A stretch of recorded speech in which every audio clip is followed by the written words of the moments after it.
Alright, so today we're just going to do a quick video here. I'm going to look at this Stihl trimmer. When you flip the kill switch on it, it won't shut off.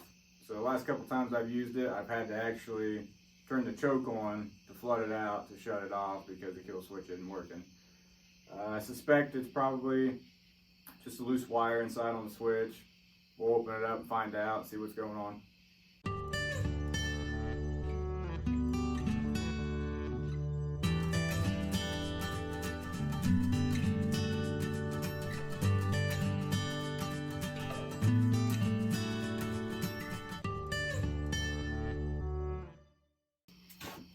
Alright, so this has a few screws on the bottom side. There's 3 here, 1 here, but I don't think we need to pull that one.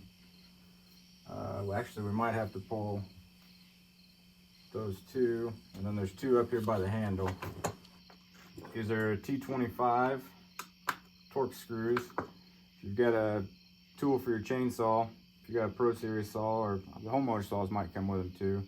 Same size, T25. Let's crack these loose and see how to get into this.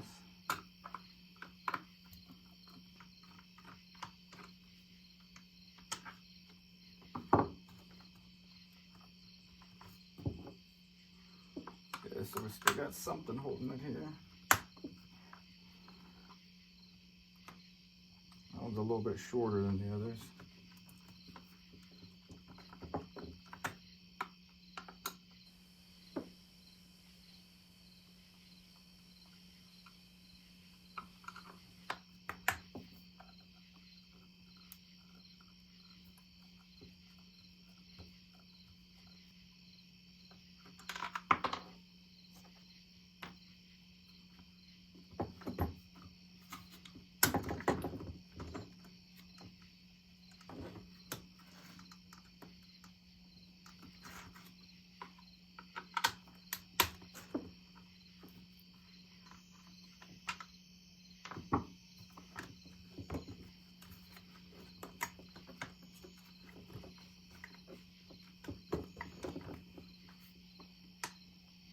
Oh, looks like there's one actually hiding down here by the fuel tank.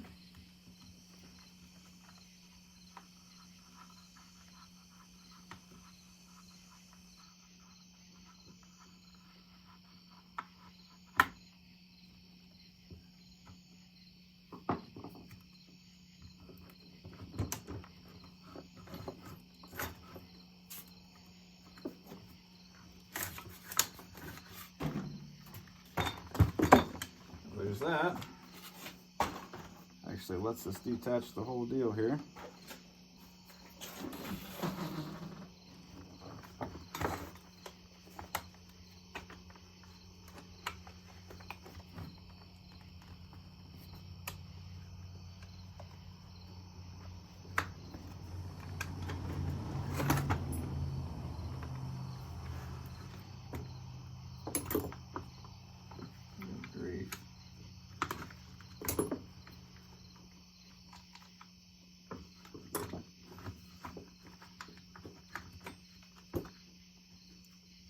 Well,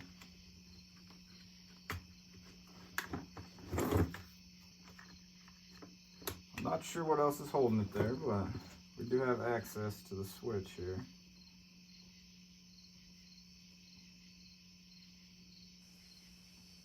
And really, these connections don't feel too bad.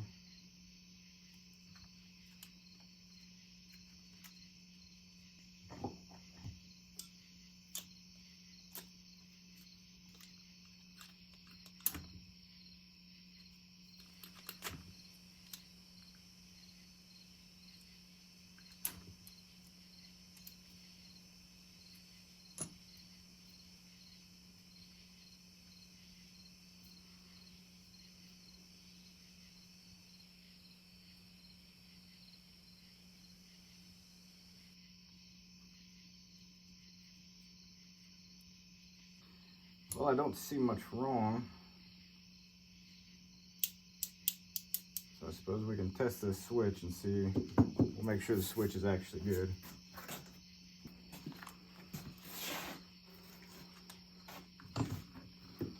Do a continuity test.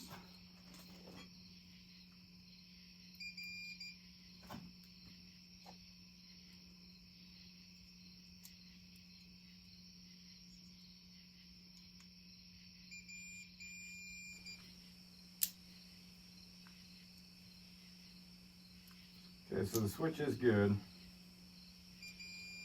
It is functional. So we either did have a bad contact, or we've got an issue with the wire somewhere farther down the line, either at the ignition or wherever it's grounded.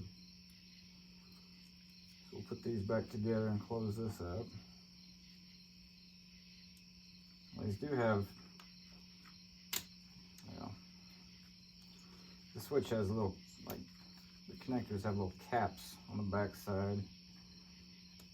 I'm not sure that the wiring inside the connectors is actually nice and snug. So we'll get it on there as good as we can. This little safety lever here has to go back in here just right, or you won't be able to pull the throttle.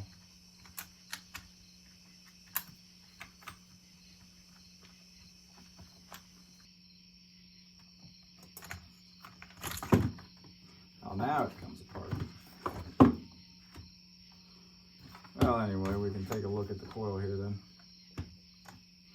You see the wires? Both wires run down along the side here, and they both come up here to the coil. Got a ground here, something there. I'm not sure which one's actually the ground and which one's the ignition, but since we're at these, we can go ahead and test continuity there to determine that maybe we just had loose wiring on the switch itself.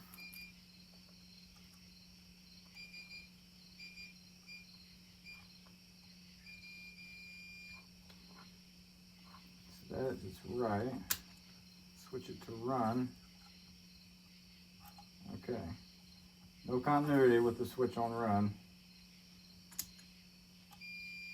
A little sketchy with it on the off.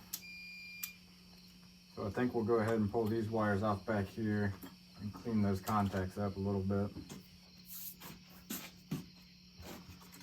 We got some sandpaper. I got some contact cleaner, but if we just kind of rough up this spade connection here, we can make sure we're actually getting good contact on it. It does look like it has a little bit of rust built up.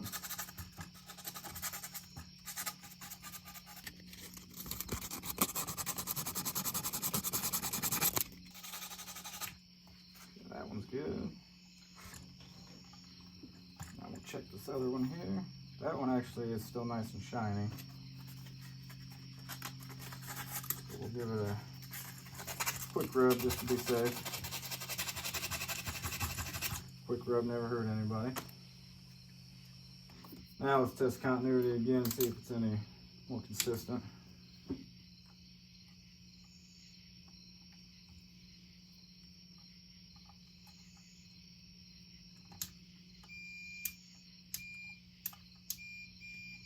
Now I can tell if I'm on the little rust spots there, it's not picking up. But if I'm on the terminal, on the wire itself, pretty good. So that rusty terminal there may have been our issue that was actually keeping it from working properly. So we'll go ahead and reassemble this and give her a try. Now the tricky thing, this safety latch has to go in just the right spot on the throttle trigger to where it'll allow it to release, because this is, obviously if you've used it, you know you have to pull this as a safety to pull the, or have your hand on it to be able to pull the throttle. So you gotta have it latched in there in just the right spot. And it needs to be in these clips here.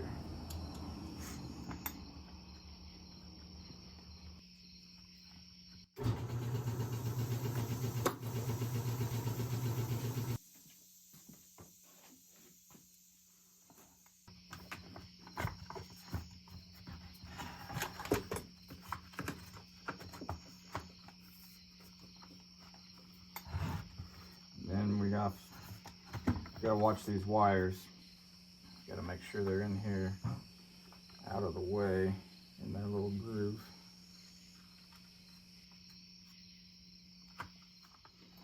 So when you put the shaft back in, the square end here will actually slide right into the square hole in the front of the clutch here.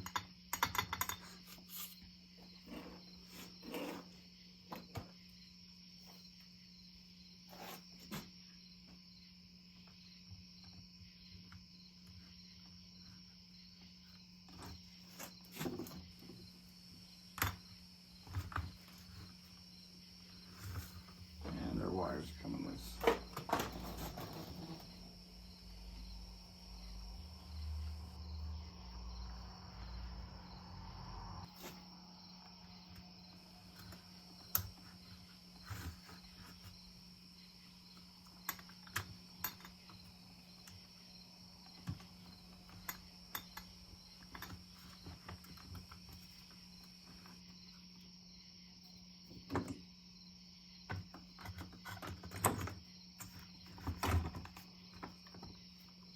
Just like so.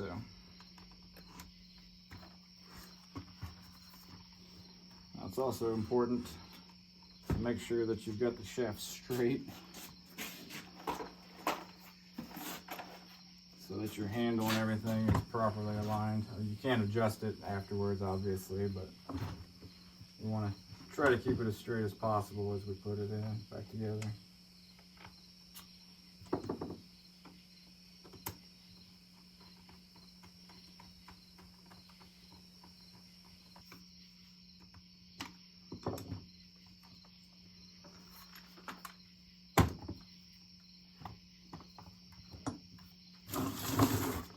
The easiest way to make sure it's straight is your handle's going to want to sit flat on a flat surface along with the head, the power head.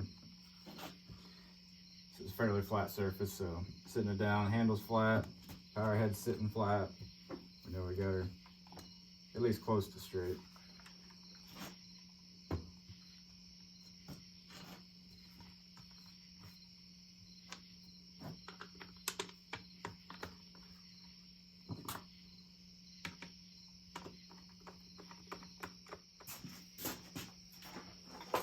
Alright, well, that finished up. We'll give her a quick try here.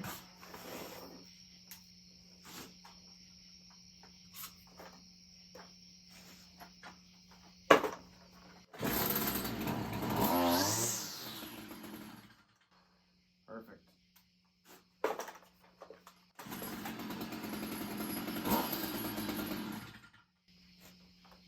That'll do.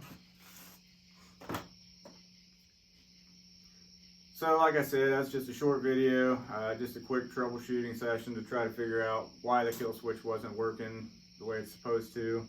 It's a little frustrating to have to choke it every time you use it to kill it. It's probably not good for the engine to do that, flood it out like that. So I want it to be working. I want the equipment working the way it's supposed to whenever I use it every time. I want everything functioning. So even if it's just a little bit of annoyance, I want to try to fix it. Luckily, that was just an easy fix. We just had a rusty spade terminal, a little bit of sandpaper on it until it started to shine again, hook it back up, and it's ready to go. So hopefully we learned something together today. If you like the video, give it a thumbs up. If you don't, that other button works. Subscribe to the channel if you want to see more videos like it. Let me know in the comments what you think, if you got any other ideas or anything else you want to see. And thanks for watching. We'll see you in the next video.